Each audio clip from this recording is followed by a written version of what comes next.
পহেলগাঁও কাণ্ডের পর দক্ষিণ কাশ্মীর জুড়ে একদিকে চলছে চিরুনি তল্লাশি, এনকাউন্টার, পুলওয়ামা ত্রালে সেনা জঙ্গি গুলির লড়াই, যেখানে ইতিমধ্যেই তিনজন এখনো যাদের খোঁজ চলছে, আর ইতিমধ্যেই এক জঙ্গির মৃত্যু হয়েছে সেনার গুলিতে। আর অন্যদিকে জম্মুতে সেখানে আজকে থেকে কিন্তু স্কুল কলেজ খুলছে। আমাদের দুই প্রতিনিধি সরাসরি শ্রীনগর থেকে আমাদের প্রতিনিধি সুকান্ত মুখোপাধ্যায় এবং জম্মু থেকে আমাদের প্রতিনিধি সন্দীপ সরকার। আমি প্রথমেই চলে যাব সুকান্তর কাছে।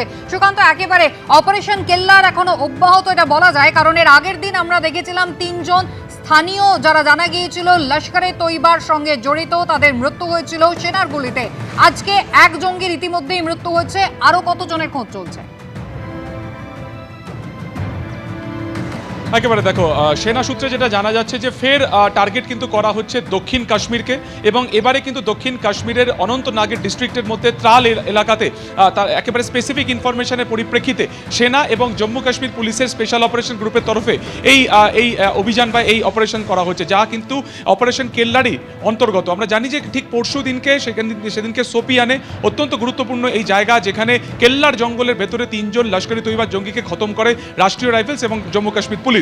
এবং তারপর থেকেই কিন্তু সেনা সূত্রে যেটা জানা যাচ্ছিল যে সাউথ কাশ্মীর অর্থাৎ দক্ষিণ কাশ্মীরের বিভিন্ন জায়গাতে নজরদারি রাখা হয়েছে ড্রোনের মাধ্যমে, ইলেকট্রনিক সার্ভেলেন্সের মাধ্যমে, এবং ঠিক সেখান থেকেই গত 48 ঘন্টাতে তারা এই ত্রাল এলাকাতে 3 থেকে 4 জন জঙ্গির উপস্থিতি তারা পায়, তারা সেই গতিবিধি জানতে পারে, এবং সেই মোতাবেক আজকে একেবারে ভোর থেকে অপারেশন শুরু হয়। এই মুহূর্তে যেটা আমরা সেনা সূত্রে জানতে পারছি যে সেখানে একজনকে খতম করা হয়েছে, এনকাউন্টার করা হয়েছে, কিন্তু আরও 2 থেকে 3 জন তারা আশপাশে কোথাও লুকিয়ে রয়েছে। ক্রমাগত স্থানীয় বাসিন্দারা সেখান থেকে কিন্তু গুলির শব্দ শুনছেন, এবং আর্মির তরফে বলা হয়েছে যে প্রথমে তাদের উপরে গুলি চালানো হয় এবং তারপর কিন্তু পাল্টা গুলি চালানো হয় সেনার তরফে এবং জম্মু কাশ্মীর পুলিশের তরফে। অর্থাৎ কোথাও না কোথাও যেটা দেখা যাচ্ছে যে অপারেশন কেল্লার, তার মাধ্যমে দক্ষিণ কাশ্মীরে একেবারে ঘাঁটি ঘিরে থাকা একাধিক জায়গাকে কার্যত তারা টার্গেট করছে, এবং সেখান থেকে দাঁড়িয়ে কোথায় কোথায় এই সমস্ত জঙ্গি ঘাঁটি রয়েছে, কোথায় কোথায় জঙ্গি সদস্যরা রয়েছেন, সেটাকে কিন্তু একেবারে আলাদা করে চিহ্নিত করার চেষ্টা হচ্ছে।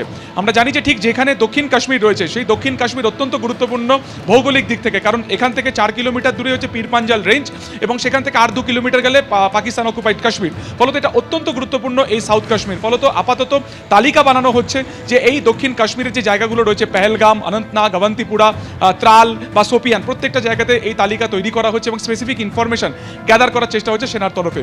এবং জানি রাখি যে ত্রাল অত্যন্ত গুরুত্বপূর্ণ, তার কারণ তুমি জানবে যে বাইসারন ভ্যালিতে যে হামলা হয়েছিল, তার মধ্যে 3 নম্বর যে জঙ্গি, যার নাম হচ্ছে আদিল হোসেন ঠোকর, তার বাড়ি কিন্তু এই ত্রাল এলাকাতে। এছাড়া আমরা জানি এর আগে বুরহান ওয়ানি, একেবারে এই বুরহান ওয়ানির বাড়িরও কিন্তু এই তাল চত্বর, অর্থাৎ অত্যন্ত কুখ্যাত জায়গা বলা যেতে পারে, বা মিলিট্যান্টদের ডেরা বলা যেতে পারে এই ত্রাল, যেখানে এই মুহূর্তে সেনার তরফে কিন্তু এই অভিযান চালানো হচ্ছে। এবং জানিয়ে রাখি যে একজনের মৃত্যু হয়েছে, বাকি 2-3 জন সেখানে লুকিয়ে রয়েছে, তাদেরও খোঁজ চালানো হচ্ছে। তার পাশাপাশি কিন্তু স্যানিটাইজ যে প্রসেস, অর্থাৎ কোথাও তারা লুকিয়ে রয়েছে কিনা, পুরোটাই খতিয়ে দেখছে কিন্তু সেনা।